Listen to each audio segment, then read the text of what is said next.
The galaxy remembers its heroes, the warriors clad in ceramite, the titans of steel that stride upon burning battlefields.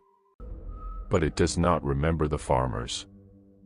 The nameless men and women who till the soil of forgotten worlds, whose hands bleed in the silence of fields, feeding the Imperium that will never speak their names. On the agri-world of Heliura's reach, life was simple. Days marked by the rhythm of work, sowing grain, tending Grox herds, harvesting under the endless sun. The stars above were distant jewels, unreachable, untouchable, and the void beyond seemed no more dangerous than the winds that bent the crops. For generations, the farmsteads endured in peace. But in the grim darkness of the far future, peace is a lie. It began with whispers. A missing calf, a gate left broken, blood soaking the dirt where livestock once stood. At first, the farmers blamed wolves from the hills, or thieves who prowled in the night. But then more animals disappeared, whole herds gone, leaving only clawed soil and the echo of panicked cries. And then came the sky. On a night when the moons hung low, the heavens bled fire. Streaks of burning spores carved the darkness, falling like a rain of embers. From the fields, the farmers watched in silence, lanterns clutched tight, prayers on trembling lips. They did not know the truth, but their bones felt it, that what fell from the void was not blessing, nor storm, but hunger made flesh. The great devourer had come. No bolters would thunder. No Astartes would descend. No Imperial Guard regiment would march to their aid. The farms at the edge of the stars were left to face extinction alone, with nothing but plows, torches, and the fragile hope that the Emperor might still hear them. This is not the tale of warriors. This is the tale of prey. The fields of Heliura's reach stretched endlessly beneath the dim glow of twin moons, pale silver light spilling across rolling wheat and Grox pastures. The farms here were quiet, solitary things, houses built of stone and plasteel, barns weathered by years of storms. Families lived close to the land, their prayers to the Emperor whispered over bread before sleep, their work marked by the turning of the soil. It was in such silence that Marin Vey, a farmer of 40 years, first noticed what was wrong. He had risen early, long before the dawn, to fetch water from the pump beside his barn. But where his herd of 10 Grox should have stood, thick-necked and snorting in the chill air, there were only hoof prints. A broken fence post leaned outward, splinters scattered like bone. At first, Marin assumed thieves. Raiders sometimes prowled from the outer wastes, lean men with hunger in their eyes. But as he stepped closer, his lantern shook in his hand. The earth was gouged, deep furrows carved into the mud, as though massive claws had dragged across it. And there was blood. Dark, congealed patches, trailing in a line out toward the wheat. His wife, Iselda, found him kneeling there, his face pale, lips tight. "Another gone," she whispered, though she knew the answer. "Not gone," Marin muttered. "Taken." By midday, whispers spread across the settlement. Other families spoke of missing stock, of fences torn down, of eerie cries in the night. One boy swore he had seen shadows moving among the crops, tall shapes bending unnaturally as though the stalks themselves recoiled from their passing. His parents struck him for telling stories, but his eyes were wide, his voice trembling. The villagers gathered at the chapel in the town center, a squat building of stone with a single aquila carved above its door. Father Halem, the priest, stood before them in his threadbare robes, clutching his book of scripture as though it might shield him from fear. "These are trials," he declared. "The Emperor tests us. Wolves, raiders, hunger, all are but storms we must endure. Be steadfast. Be faithful." Yet his words rang hollow. For even as he spoke, a farmer at the back of the crowd unwrapped a blood-stained cloth, revealing a fragment of bone, snapped clean in two, as though by inhuman jaws. That night, Merrin could not sleep. The fields seemed alive with whispers, the wheat bending though no wind stirred. He sat on the porch with his lantern, his old hunting rifle across his lap. Each time the wood creaked beneath him, he flinched. Somewhere, far across the plain, came a sound. Low. Chittering. The kind of noise that did not belong to any beast he had ever known. It was not the cry of wolves, nor the guttural bark of feral groks. It was layered, a clicking symphony that set his teeth on edge. The sky above was unusually clear. Stars glimmered cold and distant. Yet even as Merrin watched, he thought he saw one of them move. Not falling, not streaking like a meteor, but drifting slowly, steadily downward, as though lowering itself toward the land. He blinked, and it was gone. When he finally stumbled into uneasy sleep, he dreamed of claws scratching on wood, of heavy bodies pressing against his barn door, of something vast watching him from the wheat. At dawn, the Vase's eldest son, Cale, rushed into the house, his boots slick with mud. The Darvins heard, all of it, he gasped, chest heaving. Every beast gone. Not one left. Merrin's blood ran cold. Tracks. Cale nodded. Not like any I've seen. They sink deep. Too deep. As though the earth itself gave way beneath them. He held out his hand. In it lay a fragment of chitin, dark and sharp, edges gleaming faintly in the light. Found it in the dirt, Cale whispered. It wasn't raiders. Wasn't wolves. It was something else. Merrin stared at the shard, the weight of it pressing on him like a curse. He had heard rumors before, stories told by traders in passing. Of worlds where the stars themselves rained death, where beasts from beyond the void descended to strip life down to bone. He had laughed them off, called them ghost tales meant to frighten children. But the shard was real. The missing groks were real. The blood in the fields was real. And for the first time, Merrin Vey understood that his farm was no longer his own. That evening, the townsfolk met again. Fear carved their faces into hollow masks. Father Halem tried once more to soothe them with scripture, but even his voice shook now. Mothers clutched their children close, while men muttered about taking rifles into the fields. Then the sky answered their fear. Without warning, streaks of fire tore across the heavens. Dozens of burning lights, silent at first, then hissing as they cut the air. The villagers rushed outside, craning their necks, their cries rising in terror. Some fell to their knees, praying desperately.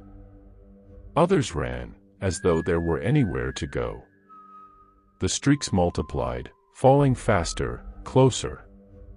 Spores. Great pods, black and glistening, trailing smoke and fire as they descended. One slammed into the distant wheat fields, a plume of dirt and ash erupting skyward. Another struck the hills, the impact rolling like thunder across the plain. And then came the sound, the same chittering Merrin had heard the night before, but louder now, closer, as though the earth itself crawled with insects. The farmers stood frozen. Their fields burned.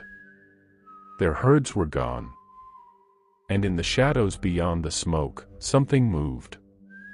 Something vast. Something hungry. Smoke from the falling spores curled over the fields, turning moonlight into a red haze. The farmers stood frozen, lanterns trembling, rifles shaking. Then came the sound. A scream, not human, not beast, but hunger itself, shrieking in the dark. Shapes moved in the wheat. Tall, skeletal things, blades for arms, eyeless heads clicking with fangs. Tyranids. Shots rang out. Rifles cracked, sparks lit the dark. One beast staggered but did not fall. It lunged, faster than thought. The Darwin boy was skewered, lifted like a rag. His mother vanished into the night with another. Blood soaked the wheat. Panic shattered the crowd. Families scattered, lanterns dropped, screams cut short. Marin dragged Kale into the barn, slamming the plasteel latch. For a heartbeat, silence. Then scratching. Claws scraped the doors, hissing like steam. Kale whispered, "We're trapped." Marin pressed his back to the wood, heart hammering. He knew the truth, they were no longer farmers. They were prey. The barn stank of hay and blood. Kale and Marin crouched in the dark, clutching rusted pitchforks as though they were swords. Outside, the night was alive, claws dragging across wood, the faint wet crunch of flesh somewhere too close. Every breath sounded like thunder in Kale's ears. He could still see it, his friend torn apart in the field, lifted screaming into the swarm's teeth. The image clung to his mind like a brand.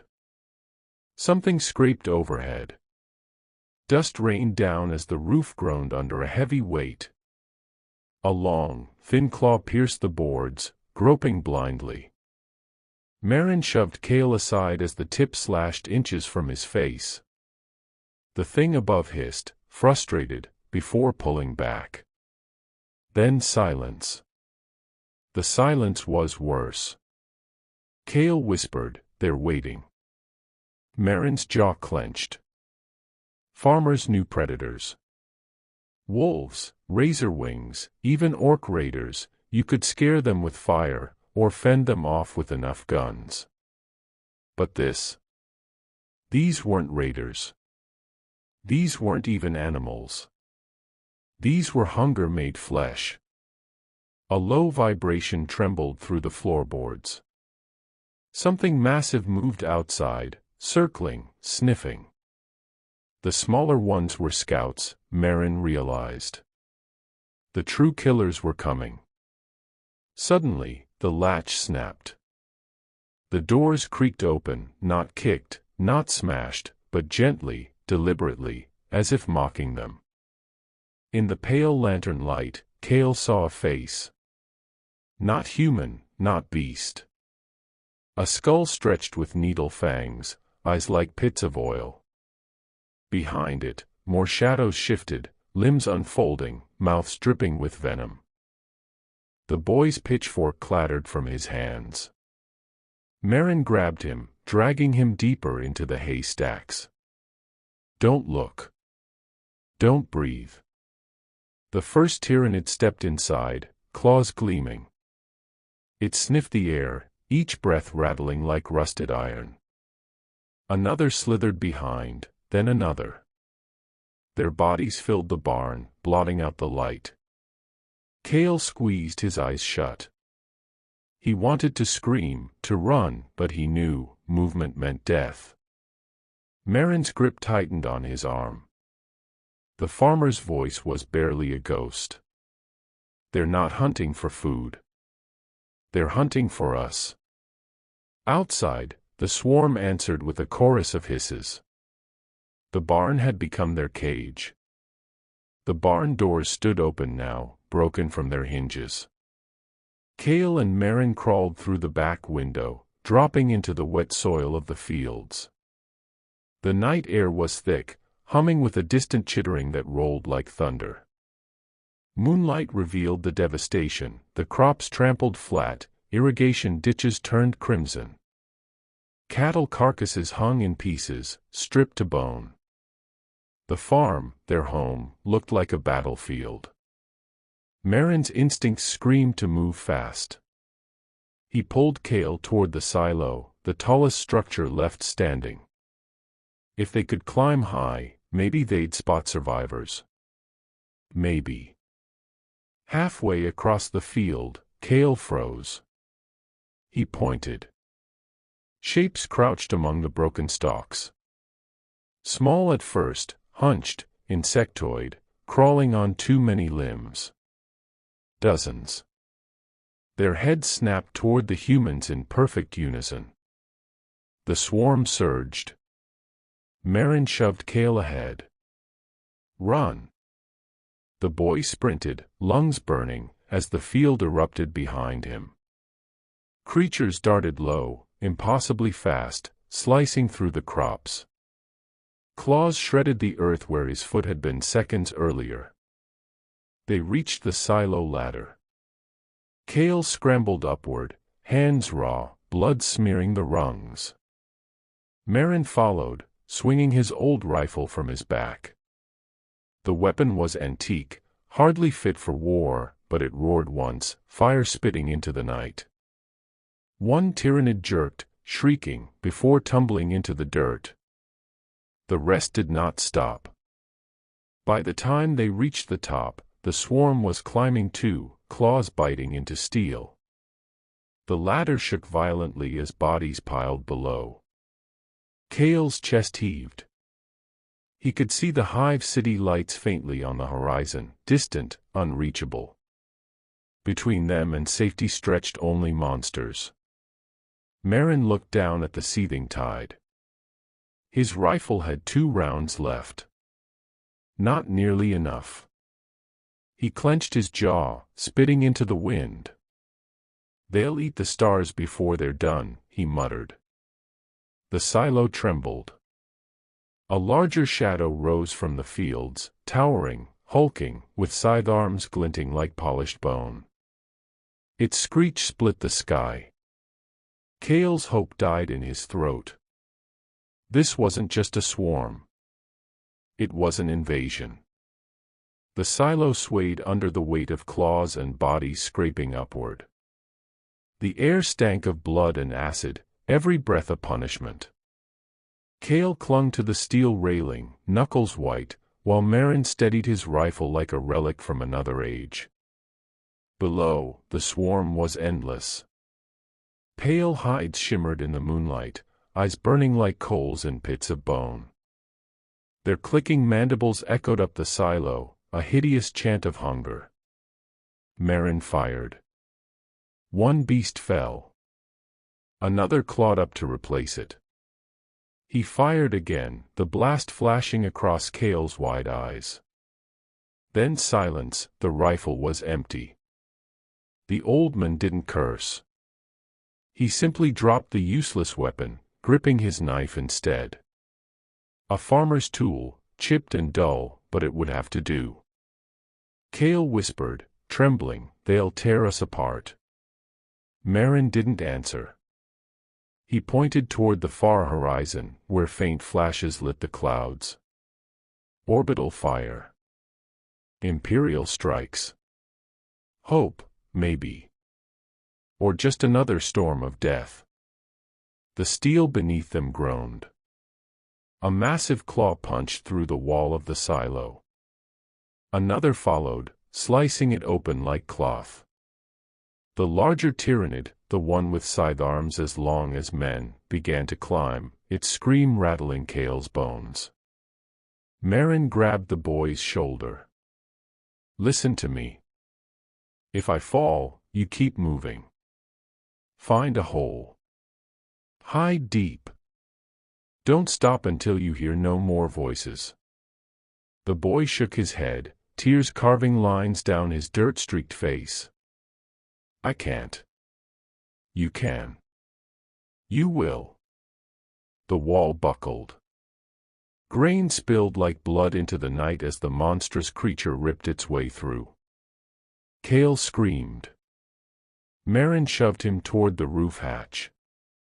The last thing Kale saw before climbing through was Merrin, standing firm, blade raised, eyes burning with the fury of a man who refused to kneel even as the shadow of the hive swallowed him whole. Then came the sound, the shriek of steel, the roar of claws meeting flesh. And silence. Kale stumbled onto the roof, alone under the vast sky. The stars were gone, drowned in falling spores. He realized then. The farm was already dead. Kale dropped from the silo roof, the fall bruising his knees. He scrambled into the dirt, heart pounding so loud it drowned out the world. Behind him, the silo groaned and then collapsed, metal shrieking as the swarm poured over it like ants over a carcass. He ran. Through fields torn to ash, past burning fences and shattered carts, past the remains of animals split open and left hollow. The spores hung thick in the air now, glowing faintly, like falling embers from a sky on fire. The ground cracked beneath him. Kale stumbled into a sinkhole, not natural, but carved by the Tyranids tunneling beneath. The walls smelled of rot and slime. He gagged but crawled deeper, because above him the chittering never stopped. The tunnel stretched downward, twisting into the earth. His hands slid over wet stone and strange resin hardened into the walls. Shapes jutted from it, bones, skulls, a child's toy embedded forever in alien flesh-like material. He didn't want to look, but his eyes betrayed him. Something moved. A whisper of claw against resin. Kale froze, pressing against the wall, breath shallow. The tunnel widened, opening into a chamber lit by a sickly green glow. And there, huddled in the corner, were survivors. Farmers, faces pale and hollow, their eyes wide with the kind of horror that had no end. They gestured for silence, but Kale already knew why. Across the chamber, a shadow stretched. Long limbs, curved blades, eyes glimmering with unholy light. A gene stealer, patient, crouched, waiting. Kale's chest tightened. Every instinct screamed to run, but his legs refused. The beast's head turned. The survivors held their breath. One of them sobbed, just a whimper, but enough. The gene stealer struck. It was a blur of claws and shrieks, tearing flesh as if it were paper. The chamber exploded with screams. Kale dove into another tunnel, crawling on hands and knees, the walls scraping his skin raw. Behind him, the massacre echoed, short, brutal, final. When silence came again, he realized he was alone. Always alone. And in that darkness, crawling deeper into the earth, Kale understood the truth. There would be no rescue. Only the hive. The tunnel narrowed until Kale's shoulders scraped resin on both sides. His breath came in ragged gasps, the air thick with a chemical stench that made his eyes water. He dragged himself forward on blistered hands, every scrape echoing too loudly in the silence. But silence never lasted here. The walls pulsed faintly, alive, breathing. Veins of bioluminescence throbbed beneath the resin, spreading deeper into the earth. Kale felt as if he were crawling down the throat of something vast and waiting. A low rumble rolled through the ground. Not thunder. Not machinery. A heartbeat. The hive itself. Kale slid into a cavern. He froze. Before him stretched an alien nest, spore chimneys exhaling mist, cocoons dangling like grotesque fruit from the ceiling, each holding a shape barely human. Some still twitched. Others were silent forever. He bit down on a scream. His father's voice whispered in memory, "Keep quiet in the fields. Predators listen before they strike." The predators here needed no listening. They already knew. Across the chamber, shapes unfurled. Warriors. Carapaces black as oil, eyes glimmering faintly red.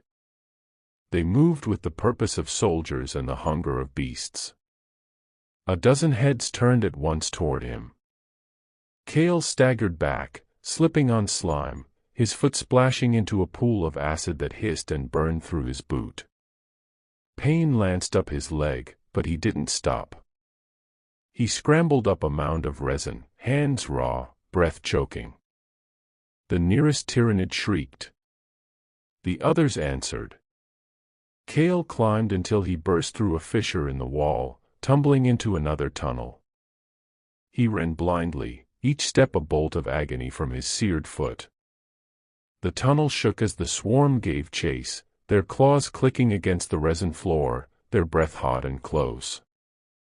Somewhere ahead, faint light glowed, not the hive's sickly green, but pale moonlight.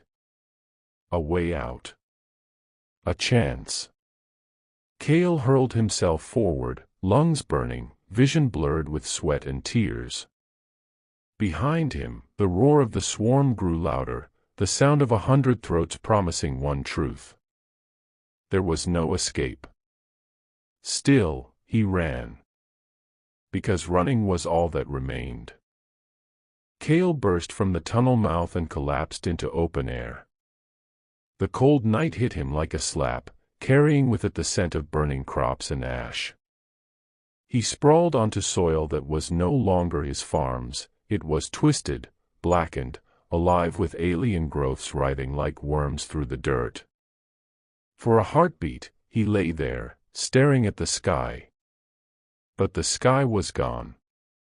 The stars had vanished behind a living canopy of Tyranid spores, drifting thick as storm clouds, glowing with sickly hues.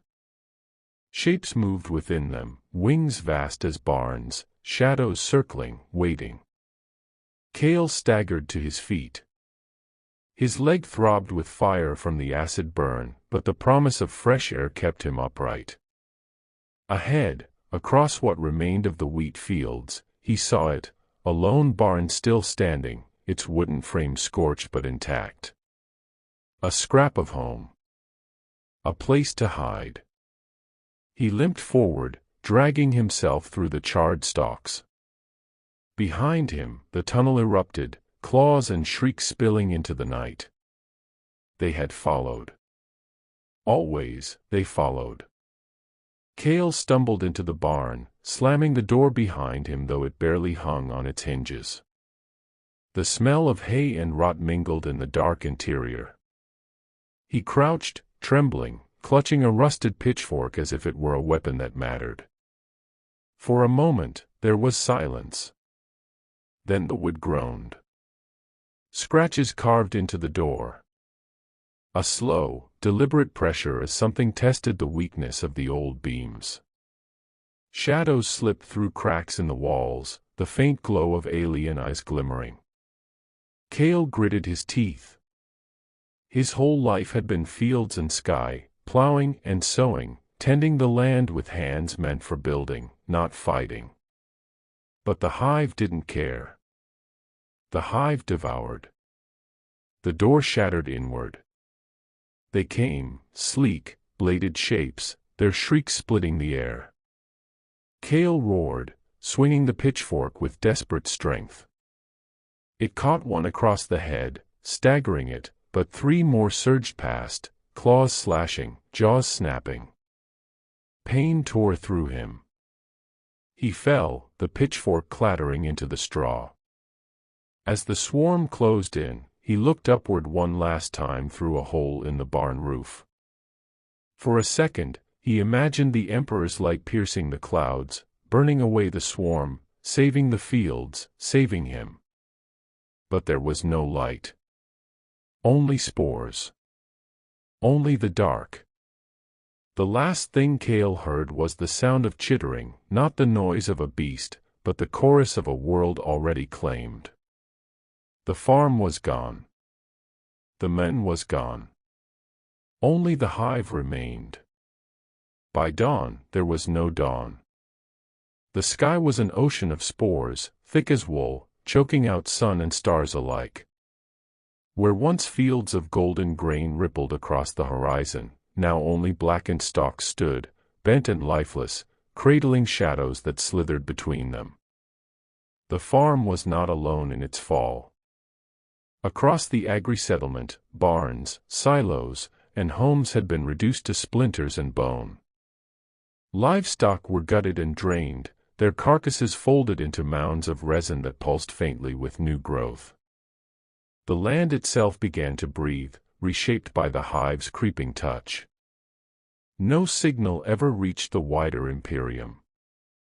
Vox relays had been silenced first, their towers smothered by Tyranid tendrils that clawed up the metal and rooted deep into their cores. The cries of farmers, mothers, and children became nothing more than whispers swallowed by the swarm's endless chitter. Kale's body was never found. In time, it would not matter. The hive did not leave corpses, it left husks, mulch, biomass, everything returned to the swarm.